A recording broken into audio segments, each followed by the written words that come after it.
नमस्कार। आप सभी का एक बार फिर से स्वागत है हमारे चैनल भक्ति ज्ञान में। आज सुनेंगे निर्जला एकादशी की व्रत कथा। एकादशी का व्रत हिंदुओं में सबसे अधिक महत्वपूर्ण माना जाता है। वर्ष में 24 एकादशियां आती हैं, किंतु इन सब एकादशियों में ज्येष्ठ शुक्ल एकादशी सबसे बढ़कर फल देने वाली समझी जाती है, क्योंकि इस एक एकादशी का व्रत रखने से पूरे साल की सभी एकादशियों का फल आपको प्राप्त होता है। इसे पांडव या भीमसेन एकादशी के नाम से भी जाना जाता है। आइए सुनते हैं निर्जला एकादशी की व्रत कथा। एक बार पांडवों में सबसे शक्तिशाली भीमसेन ने व्यास जी से कहा, हे परम बुद्धिमान पितामह, मेरी बात सुनिए।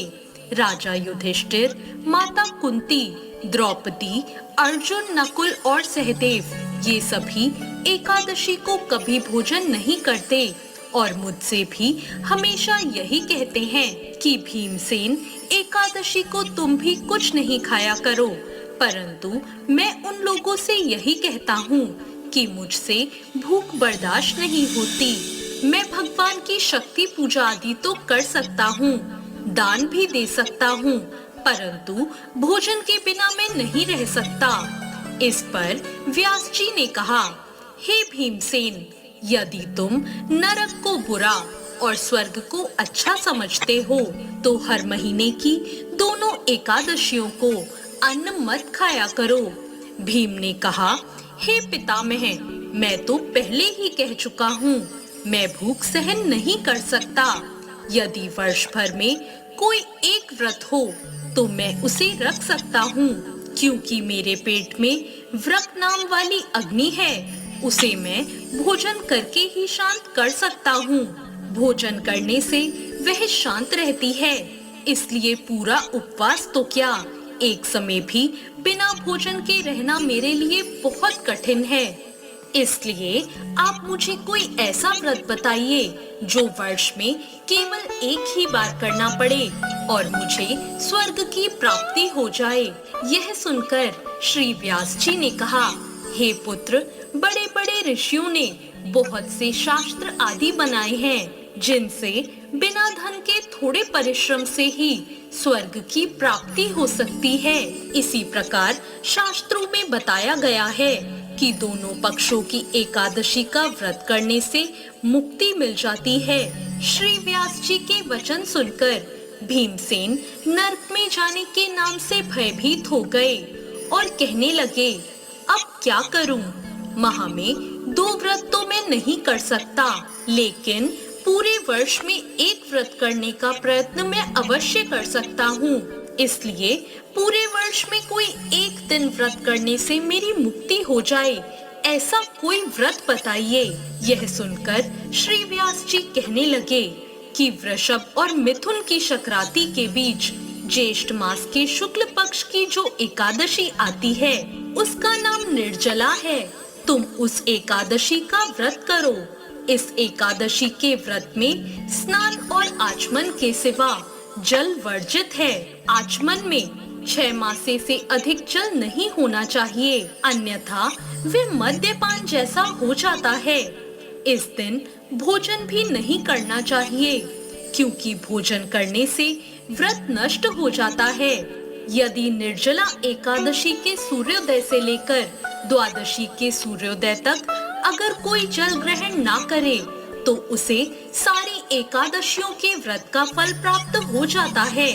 द्वादशी को सूर्योदय से पहले उठकर स्नान आदि करके ब्राह्मणों को दान देना चाहिए। इसके बाद भूखे और सच्चे ब्राह्मण को भोजन कराकर आप भी भोजन कर लेना चाहिए।